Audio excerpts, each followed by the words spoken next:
సికింద్రాబాద్ 10% రిజర్వేషన్లను ముస్లింలకు కట్టబెట్టడానికి కాంగ్రెస్ కుట్ర.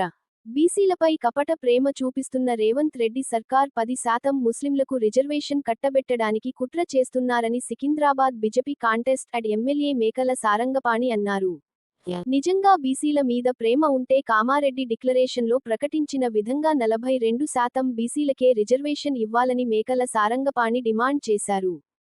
జనాభా దామాషా ప్రకారం రాష్ట్ర మంత్రివర్గంలో బీసీలకు రావలసిన మంత్రి పదవులు కూడా ఓసి లకిచ్చి తన నిజ స్వరూపాన్ని చాటుకున్నాడని, రేవంత్ రెడ్డి ఇప్పటికైనా తప్పు తెలుసుకొని పెండింగ్లో ఉన్న మంత్రి పదవులను బీసీలకు ఇవ్వాలని సారంగపాణి తెలిపారు.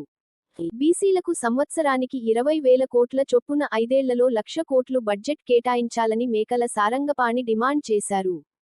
రాబోవు స్థానిక సంస్థల ఎన్నికల్లో ఖచ్చితంగా 42% బీసీల కేటాయిస్తామని, అందులో ముస్లింలను చేర్చమని రేవంత్ రెడ్డి బహిరంగంగా ప్రకటించాలని మేకల సారంగపాణి కోరారు.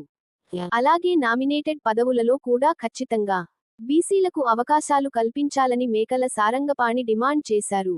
ప్రియతమ ప్రధానమంత్రి నరేంద్ర మోడీ ఇప్పటికే బీజేపీ అధికారంలోకి వస్తే బీసీని ముఖ్యమంత్రి చేస్తానని బహిరంగంగా ప్రకటించారని, ఖచ్చితంగా తెలంగాణ రాష్ట్రంలో ఏ ఎన్నికలు వచ్చినా బీజేపీ విజయం సాధిస్తుందని, ఇప్పటికే పెద్ద సంఖ్యలో ప్రజలు బీజేపీకి మద్దతు పలుకుతున్నారని సారంగపాణి తెలిపారు.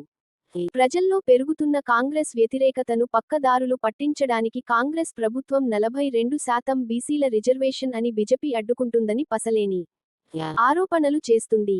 ఇచ్చిన హామీలు పూర్తిగా విఫలమైన రేవంత్ రెడ్డి ప్రభుత్వం మొసలి కన్నీరు కారుస్తుందని తెలిపారు. కాంగ్రెస్ అసలు రంగు ప్రజలు అర్థం చేసుకున్నారని, త్వరలోనే వారికి బుద్ధి చెబుతారని మేకల సారంగపాణి హెచ్చరించారు. ఈ సమావేశంలో బీజేపీ నాయకులు కన్నబి రామ్, ప్రకాష్ గౌడ్, అంబాల